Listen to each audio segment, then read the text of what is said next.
Hello, and welcome back to the Performance Marketing Unlocked podcast. I'm your host, Joseph Arthur, PMW's multimedia editor.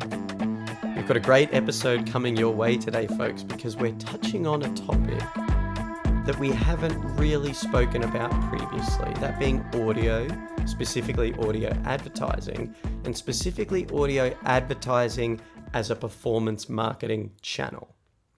Leading off our discussion today is PMW's news reporter, Reem Makari, who joins me for a little bit of a point-counterpoint discussion over the viability of audio advertising as a performance channel, which has emerged particularly in the UK and Europe a little more recently. Perhaps in the last 12 to 18 months, it's gained a little bit of ground. I play the devil's advocate a little bit, and Reem attempts to sell me on the channel. She comes from a podcasting background, so audio is very close to her heart. And we talk a little bit about the pros and cons, maybe some of the tips and tricks marketers are missing, and in general discuss the viability of it as a performance channel, going beyond just an awareness building exercise, and how marketers can utilize audio advertising to drive some tangible, measurable return on investment. Joining us after that discussion is Ed Couchman, the head of sales, and he's a heck of a salesman, everyone. The head of sales for UK and Northern Europe at Spotify. Ed joins to talk about what Spotify's been doing in the audio ad space, how they've been using it to become more and more measurable for their own advertisers and within their internal campaigns.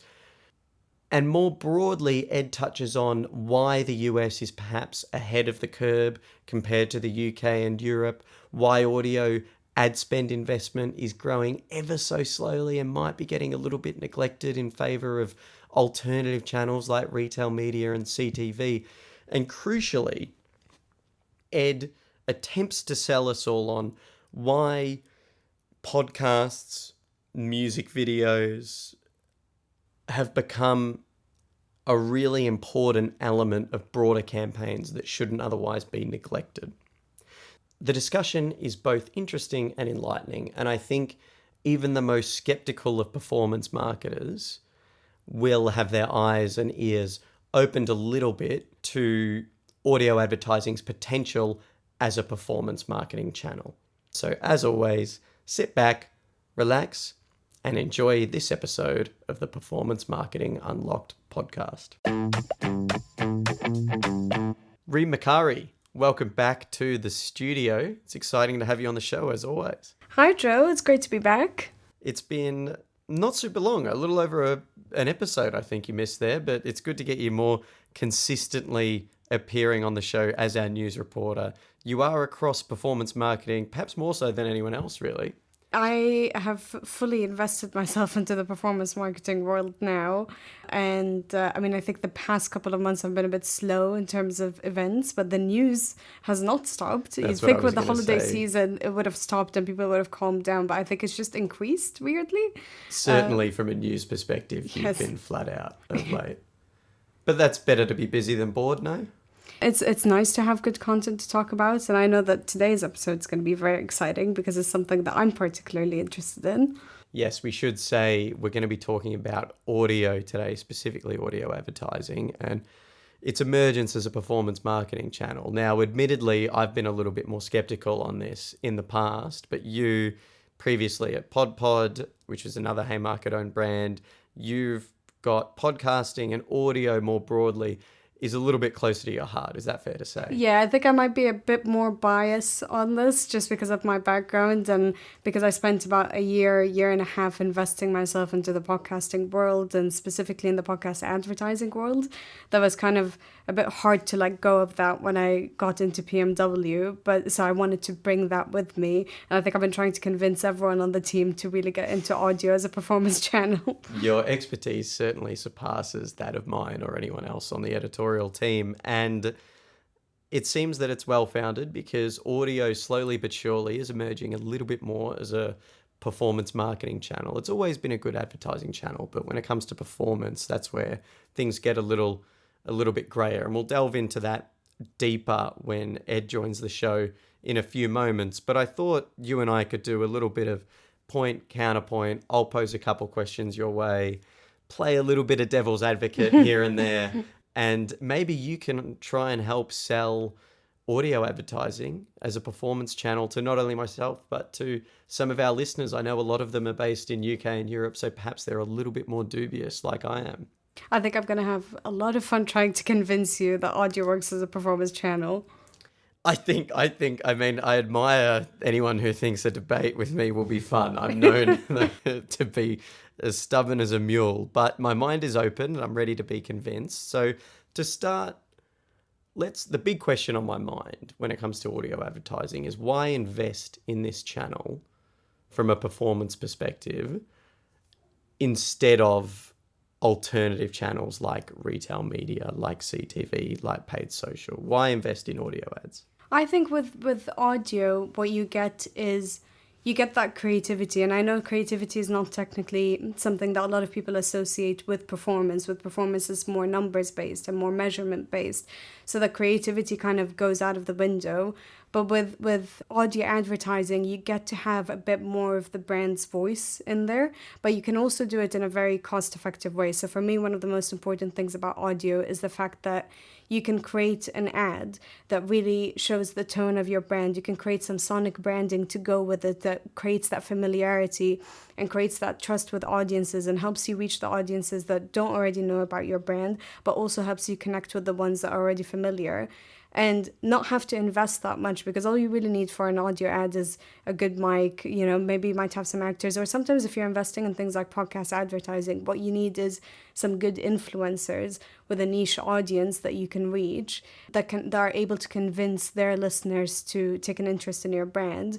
And you can create that brand awareness and be able to do it in a very cost-effective way in comparison to things like TV advertising. But then what it could do is, with audio, it can amplify other performance channels. So I think this was a study from Radio Center that I covered a while back on PMW. And it was talking about how with radio advertising, when you have things like social media posts for a brand, you have product advertising, if you don't have other channels that are going to create that brand awareness, you might go on social media, you might go on Instagram and start scrolling and get an ad. And if you're not interested in it in the moment, you're going to scroll past and you're not going to really remember it because it's not going to make an impact in your mind. But when you have heard it on the radio before and you've been convinced by it before, you have that recall. So when you scroll through it on social media, then you're able to be like, oh yeah, I remember listening to that product advertising when I was listening to the radio or when I was listening to this podcast. And then you're more likely to take a bit more time looking at that social post and then clicking on the product's website and seeing if you're going to actually make a purchase. So when it's used alongside other channels, it can be very effective, perhaps as a broader campaign, Exactly. I suppose is the point there. What I would say is it's very cost effective in terms of overheads to produce the ad. Mm-hmm. In some sense, I mean, can AI produce an audio ad? Probably. It can. There's a bunch of websites that can do instant audio ads. Which doesn't surprise me at all. So I certainly see that in terms of overheads, it can be very cost effective. But when it comes to getting an ad placed on a podcast or within a radio show, is that not in and of itself sometimes quite expensive? Say you want to put an ad on a very popular podcast with the reach of something like Diary of a CEO. Do you think that's cost effective? And do you think that's plausible for a lot of brands out there? Or do you think you need to do a bit of research up front into where those niche audiences, as you say, that are going to be most receptive are? I mean, I think there's two ways to go about it. You could invest in programmatic advertising on podcasts and then try to get on those shows like Diary of a CEO with millions of listeners and try and see if you can make an impact there. But I don't think that's very effective because it's kind of similar to if you're investing in online advertising and your ads could ending up on websites that don't make sense, so you're not actually getting any of that engagement. I think with audio, the most important thing is the trust and authenticity that you get from audio. So if you're going to invest in it, it's important to do the research and to find those niche audiences. And you can find super, super niche audiences with podcasts specifically. And so depending on your audience, you can do that research, find the ones that work for you, create a connection with the host. So maybe don't just give them a scripted brief and have them read that out. Let them take a bit of creative control. Let them try and convince their audience in their own way. And that can be a lot more effective in terms of reaching the right audiences. And then another thing is, I think the UK and Europe largely lacks is direct response advertising when it comes to podcasts. So this is something that the US does really well. I think one of the biggest advertisers in the US is BetterHelp, and BetterHelp tends to do this a lot. And I'm sure you've listened to podcasts before and heard many a ads for BetterHelp BetterHelp, ad, yes. literally. But what the US does is anytime that, for majority of those podcast ads, what they do is they'll have a specific discount code that's set at the end, or like a voucher or something that the audiences can use. A call to action. Exactly. And some sort of discount if you do go on. And and then the audiences can then use that and get a specific discount when they go on the websites. And that really helps the brands that are investing in this medium to measure the impact of those audio ads, and then they can see if it's working or not, or they can see if they need to experiment with other podcasts and see if they have a higher rate of engagement there compared to the ones that are more popular. Because I think there's a stat somewhere that says even if you advertise on the top like 10 or 15 podcasts, you're only reaching a certain percentage of audiences, and then it stops.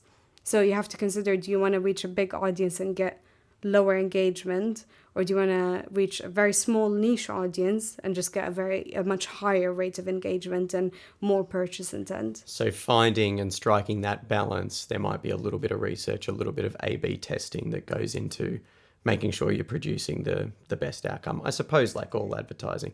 And I know it may seem counterintuitive to be going after podcast advertising as the host of a podcast myself. This is just for the sake of argument to all the listeners back home. One thing I would say on top of that then is, in your personal experience, how receptive are you to podcast ads as opposed to other forms of advertising? Do you find yourself using those discount codes that are sent your way? Have you ever invested in something because of a podcast ad, or that you had heard on a podcast and then you then saw another advert for the service and decided to get involved? I mean, personally, for me, it's a hit or miss with podcast ads, if I'm being completely honest, as much as I'm an advocate for audio advertising. When, like, I've listened to some podcasts where I would hear 4 different ads in one episode, a mix of host reads, a mix of programmatic ones. And for me, it just gets very repetitive and very annoying, and it's not that skip button can come up a lot. Exactly, I end up doing a lot of the skipping. But then I do have it with some specific podcasts that I've been a fan of for years, where I really do trust the hosts and I trust their recommendations, because I know that they're the type of people that I listen to because they have the same interests as me. So if they're doing a host read for something that they're genuinely passionate about and that I know they've used because they've talked about their experiences of how they've used it and how it's helped them, then I have made an investment in it. I have gone on the website for the brand, and sometimes have made a purchase as well because I trust their recommendation. So that's why I emphasize the point of doing that research, finding that niche audience, and relying on the trust that the hosts build with their audiences, and leveraging that for a brand instead of just not doing the research and investing in whatever is the most popular, because I don't think that's very effective. Now, I think you've made some really salient points there, and what it comes back to is bad advertising across whatever channel is still bad advertising, and good advertising across any channel is still good advertising. And it comes down to doing the work, putting in the research. It's relieving because it's like AI can't replace everything. It can produce things, but sending it out into the right places and in front of the right audiences is another thing altogether. Now, you've totally convinced me of its viability as a performance channel, because things like discount codes, for example, is very measurable and it's tangible to look at the results that come from that, which I like. It's certainly a viable performance channel, audio, and it's one that is slowly but surely growing in the UK and Europe. But you made a very good point about the US, how they're probably inputting it a lot better. Why do you think that is? Do the US just pick up on trends ahead of the UK? I think the US picked up on podcasting generally way ahead of the UK and way ahead of Europe. I think they've been doing it for a lot longer. Like I remember Serial was one of the biggest podcasts. That and really broke podcasts into the world. Yeah. And it was the thing that brought the true crime genre to everyone. And that started in the US. And then the US, I think they started heavily investing into podcast advertising way before the UK and Europe, and that's when you had like BetterHelp popping up and Squarespace, and they learned what works for them. But interestingly, I remember talking to someone at the podcast show, which was earlier this year, and it was someone from Acast who works from the US, and they were saying that although the UK and Europe has a lot to learn from the US in terms of incorporating things like direct response advertising, the US also still has a lot to learn from the UK. So it's things like brand awareness that the US needs to learn from the UK. So I think it's having a mix of both that works. So although the US is ahead of the UK now in terms of trends, I think the UK is catching up soon. And I think once they start opening their eyes a bit more to the audio world and seeing that how it can work for them and what they can learn from themselves as well, I think they'll find a strategy that works. The big takeaway from this discussion here is, like anything, and perhaps marketers outside of the US have been sleeping on audio a little bit, is that there's a really big opportunity now in these markets where it's not used as frequently. And it takes a little bit of work up front and some research and realigning a little bit of ad spend. But I suppose for any brands or advertisers out there who aren't getting what they want from their marketing mix currently, they're struggling to break into retail media or find something that works across CTV, other digital avenues. There's a real opportunity within audio to be exploited if you are willing to do the work and trust yourself to produce good ads, because that Serial example is really, really good. Is that how the name of the podcast, Serial? Yeah, in the US? Yeah. I'm not a fan of true crime. It frightens the hell out of me, so I can't say I listen to it. But there's a big opportunity that's just waiting to be taken from a savvy advertiser. Perhaps it could be you, listener, tuning in right now to the show. And I certainly agree that it's a viable channel that perhaps is being underutilized at the moment in the UK and Europe. And I guess it's discussions like this that are going to help open marketers' eyes to the opportunity before them, should they put the work in, though. It's not an instant hit, I would say. It's not going to be something that's just going to come easy. You can throw a ton of money at a campaign and cross your fingers and hope for the best. Is that fair to say? I think so. And also, like, I mean, I know you mentioned retail, and retail is one of those emerging channels that you see a lot of marketers investing in now, and same with CTV.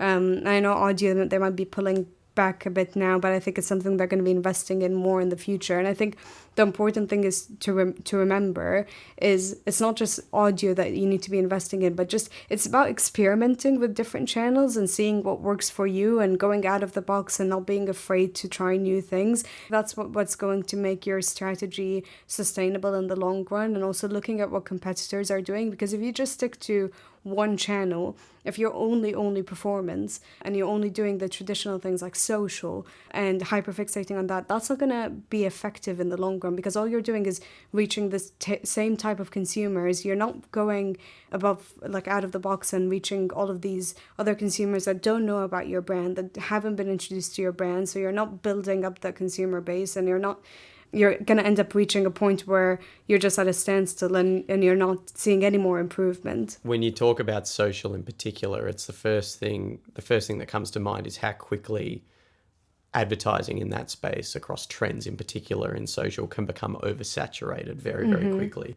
And I think what should perk marketers' ears up and get them listening is this idea of tapping into otherwise untapped audiences, these niche, these smaller audiences that are very high value. Like you said, your examples when you have had the occasions where an ad's really struck a chord with you because it felt authentic and it worked with the broader podcast and the host, then you've got an opportunity to find a high value audience, which is becoming that new sort of buzzword of, you don't just want to be in front of consumers, you want to be in front of the right consumers and high interest consumers, and ones that are going to have purchase and intent from less exposure. Reem, we're running out of time, but as always, you and I could go on about this all day.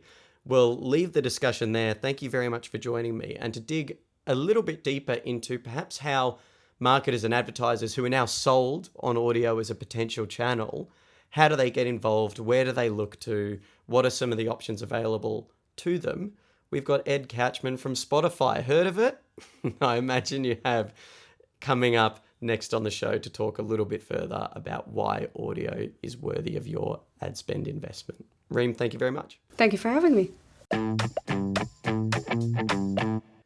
Ed Couchman, thank you very much for joining us today in the Performance Marketing Unlocked studio. How are you doing this morning? Good morning, Joseph. Thank you for having me. It's a thrill to be in the studio. It's a very, very sophisticated, impressive studio as well. We were saying that you're being very polite to me. We've just had 15 minutes of me umming and ahhing about the studio, trying to get things up and running. Things are very, very technical here. And as you know, at the Unlocked podcast, I am the producer, editor, and host. So it's a fair bit of finagling, but we've got things up and running. And we're here to chat all about, funnily enough, you work for Spotify, and we're going to talk about audio today.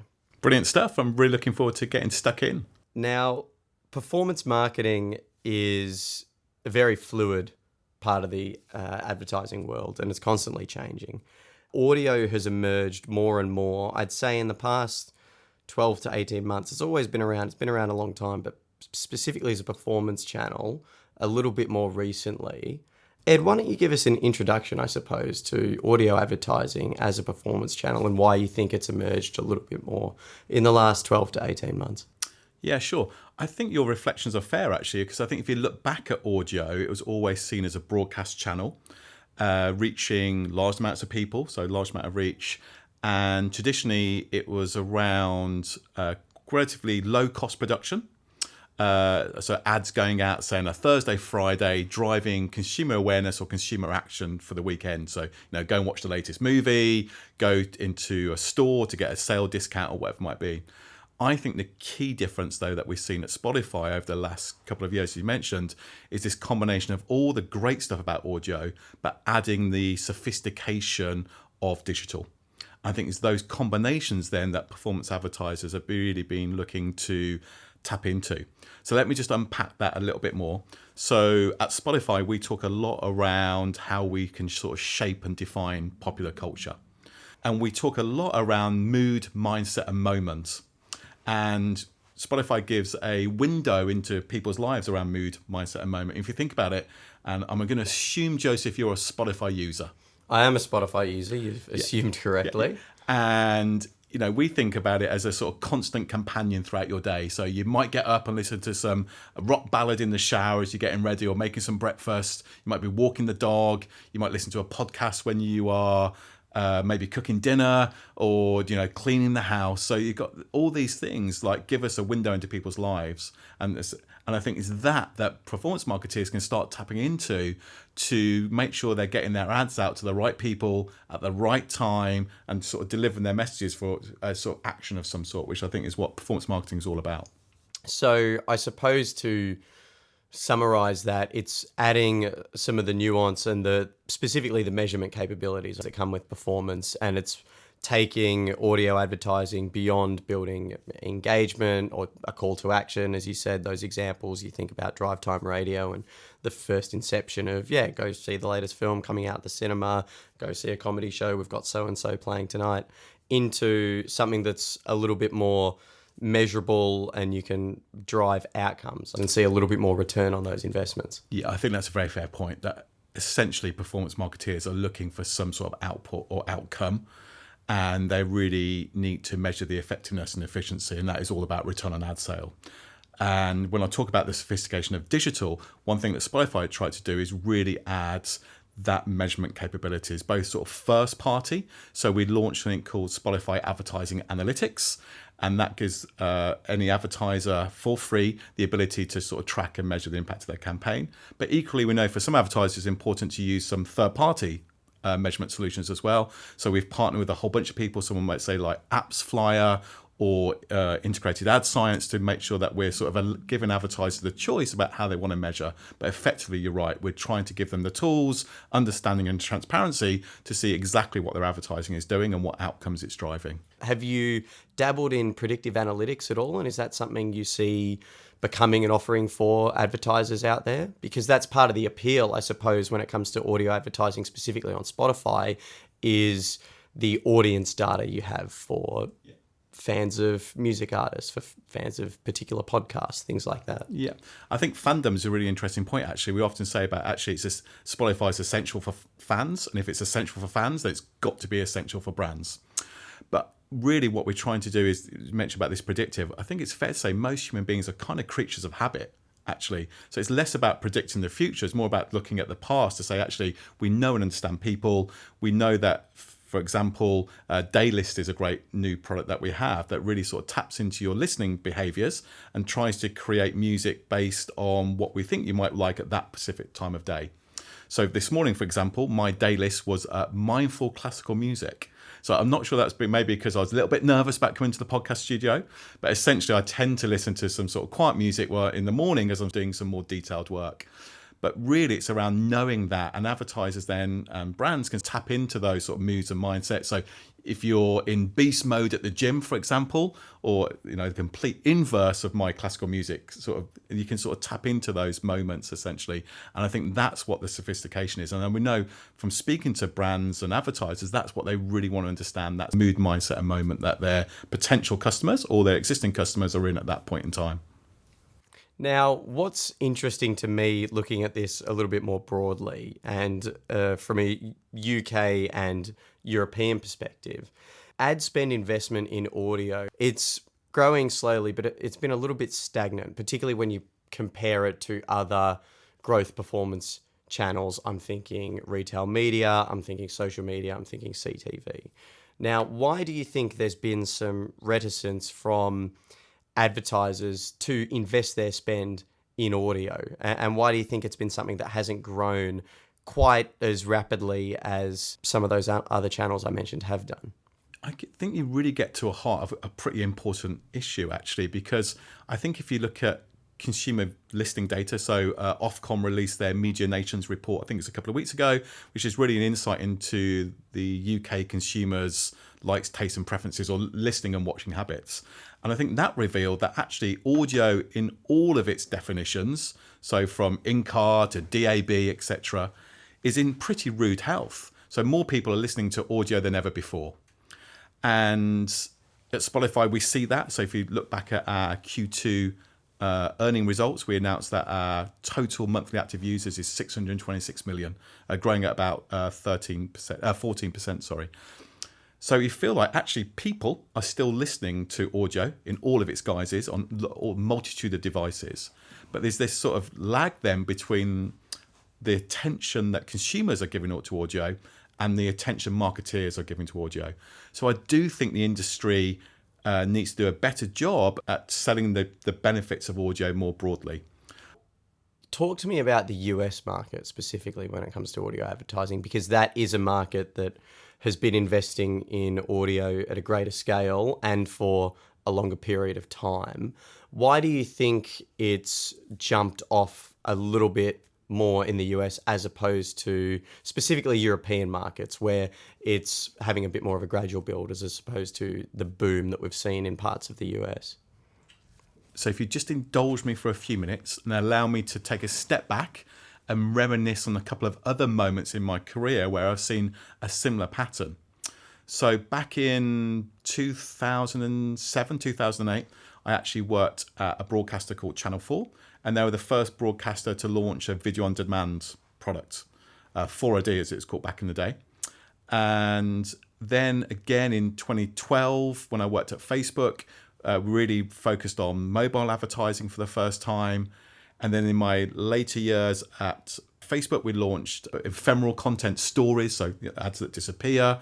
During my years at Snapchat, we launched some AR products. And each one of those illustrates how the US market seemed to always embrace that change a little quicker than the UK marketing and creative industry community, and tends to be around somewhere between maybe 12 to 18 months just ahead. And I think the key difference is the US's ability to embrace change and innovation maybe slightly quicker.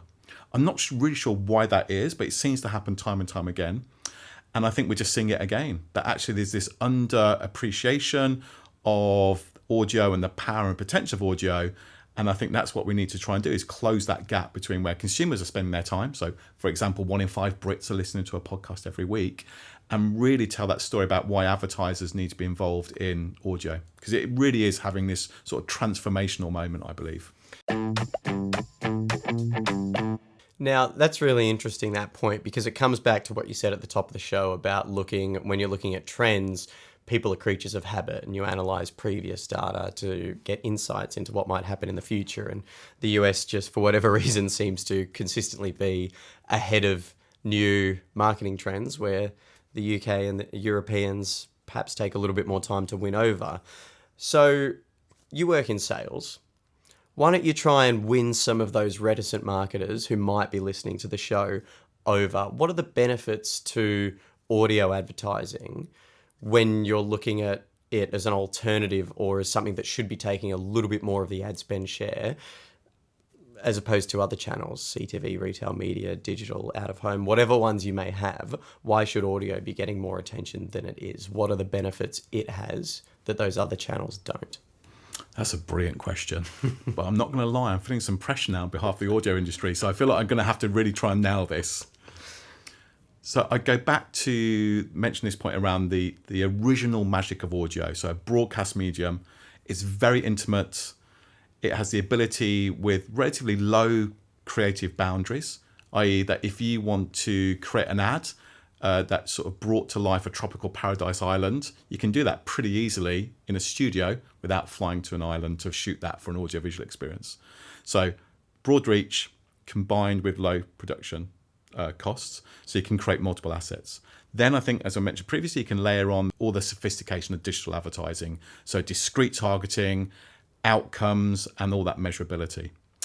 And then I think the next step for me in my pitch would be along the power and potential of Spotify. How actually we know that Spotify makes you feel happier.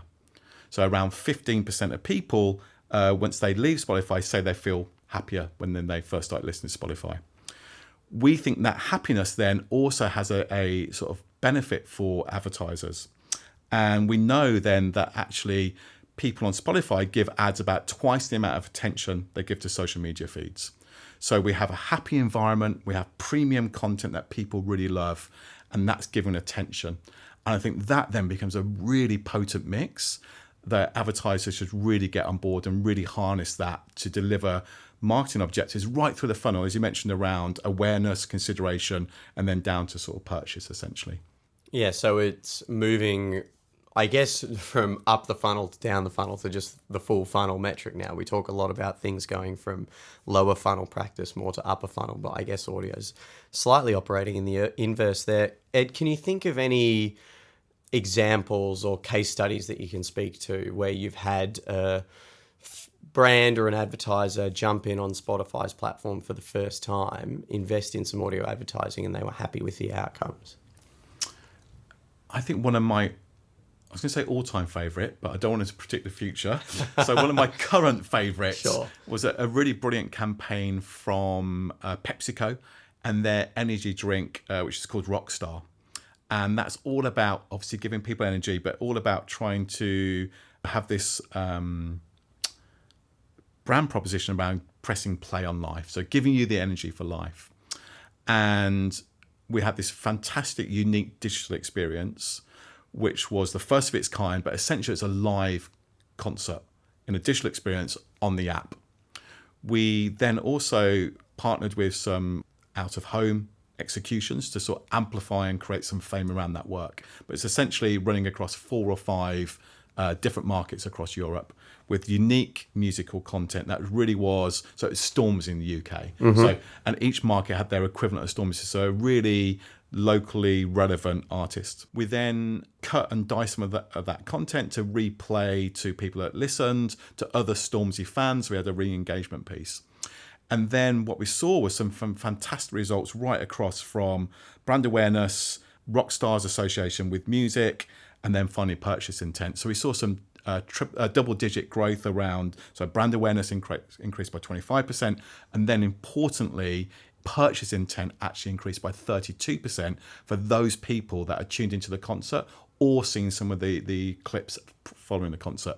And for me, that brings together everything about Spotify. So fandoms, we talked a lot about if it's essential for fans, it's essential for brands. So tapping into that fandom, it's an audio visual experience, re-engagement, and then the measurement piece around it as well. So it's really bringing together everything that Spotify is all about. Purchase intent's that big one there, I suppose, for performance. That means that, you know, the campaign itself is driving some really measurable outcomes, which is everything that a good performance marketer is looking for. Something else about the Spotify platform that's really, really interesting to me is obviously the focus here is on audio, and that's the key selling point. But the platform itself, you've got video podcasts have become really, really popular. And that's a really interesting proposition that is now on the platform. You can watch a lot of podcasts in video. The same goes for music videos, for new bits of music. How do you go about combining those two elements? You've obviously now, you're beyond just an audio platform. You've got these video elements too. What's to be said for bringing those two worlds together? And how do advertisers need to go when it comes to reaching an audience when they're looking to advertise with Spotify? Because how do they know whether they should best emphasize the audio element of an ad, or do they need to appeal differently if it's a podcast that they know is watched more than it's listened to, if that makes sense? How do they delineate between the two there and make sure things work across all mediums and all channels? It's a question that really taps into some of the things we're thinking more deeply about and some of the sort of bigger trends that we're seeing on the platform. Because I think it's fair to say that Spotify is moving from a pure audio platform to an audio visual platform, essentially. And we're really leaning into that shift in consumer behavior. And we have a whole bunch of features or tools that are really building on that. So you talk about video podcasts. So right now we have around 250,000 podcasts that have video as well. And when we talk about to advertisers, what we see is actually advertisers using combination of formats actually becomes more effective and more efficient for them. So we talk a lot about advertisers, about the combination of all of our advertising solutions to help them reach their advertising goals. And that doesn't surprise me at all, because diversification is really the biggest thing that you often need across a campaign. Is you've got to reach people across all formats because you don't know what's suitable to a particular person. So it ultimately helps with personalization, I think, in a lot of ways, because a consumer an advert can and will reach them wherever they're most going to interact with that specific advert. So having all those bases covered is really, really important. And we really saw it come to life pretty much just a couple of weekends ago, actually. So it's the kickoff for the new Premier League season. And I'm sure your listeners and readers know that there's a new sponsor for this year's Premier League. It's Diageo's Guinness. So obviously Guinness wanted to really tap into the fan communities around Premier League, particularly that kickoff moment. We partnered with Diageo and Guinness and their media agency, and to be involved in a whole number of our football podcasts, notably the Rest is Football, which has some fantastic hosts, Gary Lineker, Mika Richards, Love and The Rest is Alan Football. Shearer. Great show. So Alan Shearer is a huge Guinness lover himself. We had a straightforward audio host read with Alan talking about how much he loves Guinness, but equally in the recording of the show was a video recording. We actually had some pints of Guinness, which they enjoyed as they're doing their regular show, actually. So some visual aspects, some traditional host reads.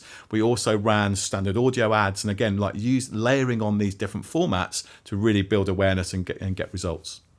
I feel those are some lucky podcasters there. Unfortunately, all I can offer you is coffee to accompany you while you're on the show here, Ed, but perhaps next time I can get us some pints of Guinness. But I think that's a really good one because it plays across all mediums and all formats, doesn't it? And it's marrying video and audio together and going above and beyond. And I think that's any successful platform. You've got to bring what advertisers want across all mediums. I think that is what slowly will see us win more and more UK and European advertisers over to not only Spotify, but audio platforms more broadly as well. I agree. Advertisers don't think in either or. They don't think broadcast TV or out of home or audio. What advertisers ask is for help us understand how they interact, then help us understand how we can maximize the opportunity on your platform. I think that's where we have to provide answers. And again, it's the layering of these formats that's the most important piece.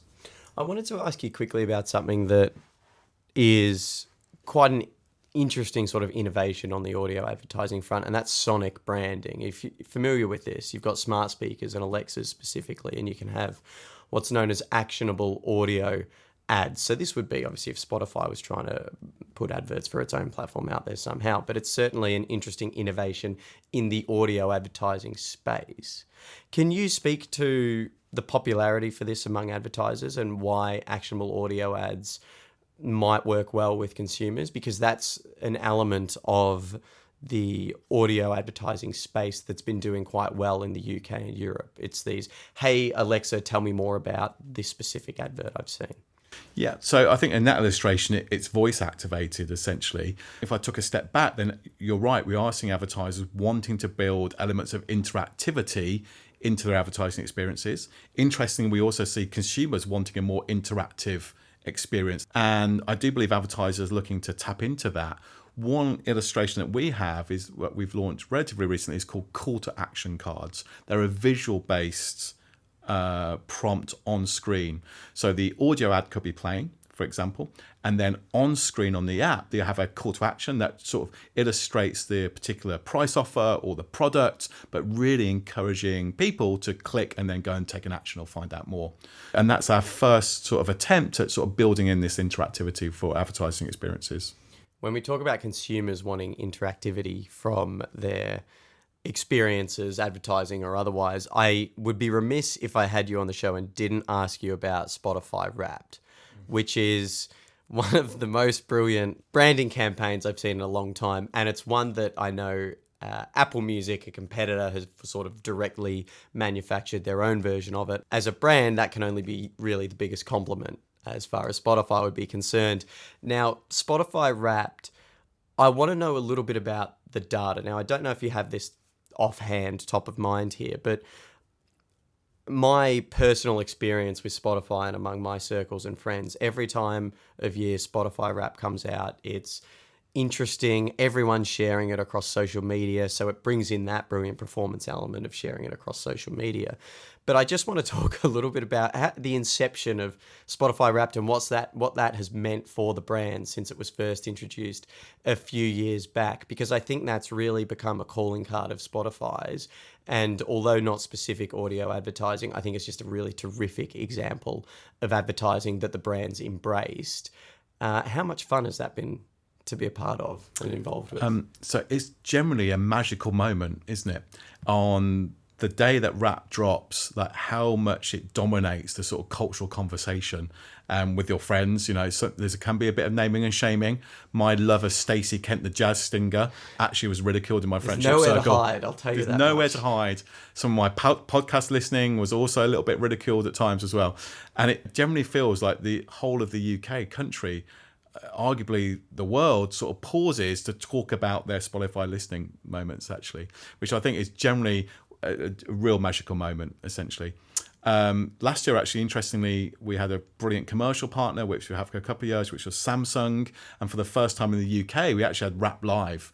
So it's a live experience with some of these sort of great UK artists, which was Samsung were involved in. You answered my question preemptively, which is how quickly did brands get in touch to be involved with Spotify Wrapped? Yeah. You talk about Samsung got involved as a commercial partner and the idea of Wrapped Live. And I think that's when you get these brilliant cultural moments within advertising. You can't, although it's something that consumers themselves really, really enjoy, you can't look beyond the advertising opportunities that are going to be born from that. And I imagine Spotify Wrapped, in terms of commercial partnerships, that's certainly a very, very hot property. So it's one where that drops and immediately you have advertisers breaking down the door to get in and, and join in on the fun. I've had the benefit of selling some really great properties over the years, but I think it's probably one of the few where I know that we have incoming inquiries around We just want to be involved. Tell us how we can do that. I can't think of any other opportunities that don't require some level of pitching, essentially. It's a really interesting position to be in, I imagine, as someone in sales, where this one truly will sell itself. Yes. I'll lay in wait and people will come. Exactly. Ed, moving on now, while we're on the topic of selling, we do this in each and every episode of the Performance Marketing Unlocked podcast with our Resell Me a Pen challenge. Now, do you want to inform me what it is you're going to resell to me today? I haven't asked you this. Is it happening live on air? So firstly, I think this is the second sales challenge you give me in the podcast. It is. I really kind of feel you're putting me through my paces. Sales, and so You're putting me through my paces. Obviously, I've listened to previous episodes, so I have given it some thought, I'm going to be honest. And I think I'm going to go back and reminisce a little bit on my early 20s. And what I would like to do is to try and bring to life the magical experience of the pub jukebox. Oh, I love this. This is brand new. We've never had the pub jukebox. Now, these are still around, but they're certainly not. I'd say they're not in fashion, I suppose. So they're certainly going a little bit out of date. Ed, you've got 60 seconds on the clock. I'm going to start the timer. I'll give you some warnings at 10 seconds remaining and 5 seconds remaining. 60 seconds to resell us the pub jukebox. Starting now. So I'm going to try and ask people to close their eyes and really take them on this sort of nostalgic journey of people of a certain age that might recall that the pub jukebox was the only form of entertainment in the pub. And it used to always be in the corner.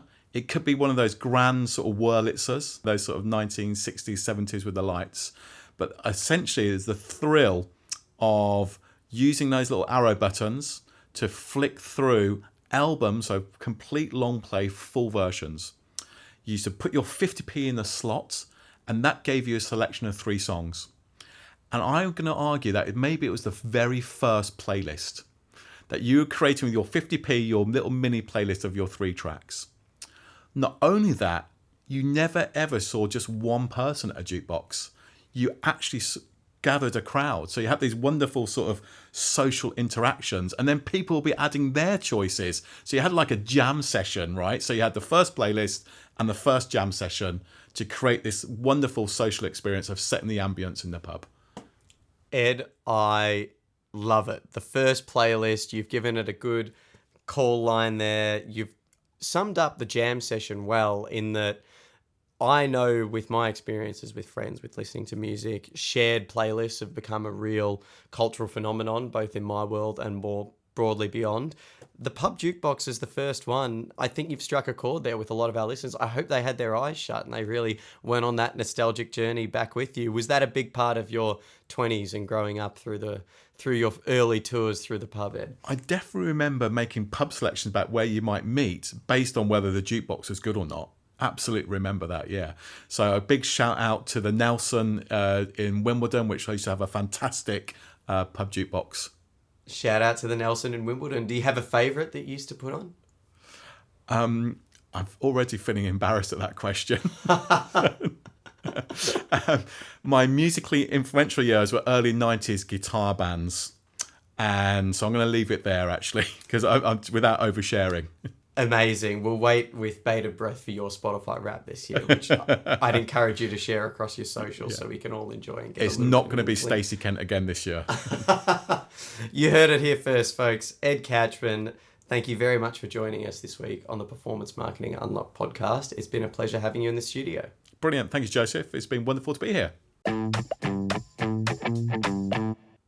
And that concludes this episode of the Performance Marketing Unlocked podcast. A big thank you to our news reporter, Reem Makari, for opening the show and joining me for a little bit of a point, counterpoint, devil versus angel discussion about audio advertising and its place as a performance marketing strategy. I know audio as a channel is very close to Reem's heart, and I think she fought the good fight for it and certainly reframed my perspective on its viability as a performance channel a little bit. So kudos to you, Reem. Who knows, maybe the Performance Marketing Unlocked podcast will have a sponsor of its own soon enough. Also, a big thank you to Ed Couchman, Spotify's head of sales for UK and Northern Europe, for joining us to chat not only about what Spotify is one of the biggest brands, perhaps the biggest brand in the audio space, to talk about not only what they're doing from an advertising and audio advertising perspective, but also the channel more broadly, and making some great comparisons there between the UK and the US, as well as audio advertising's place as a performance channel alongside other channels like search, social, CTV, digital out of home, retail media. The list, as we all know, is endless. As always, I would be remiss if I didn't thank you, the loyal listener, for tuning in each and every fortnight as you do. Please, if you haven't already, don't forget to subscribe to the show on your podcast platform of choice. And if you're so inclined, we always love a positive rating or review. We'll be back with another episode of the Performance Marketing Unlocked podcast in a fortnight's time. In the meantime, have amazing weeks, and we'll see you on the other side. Bye for now.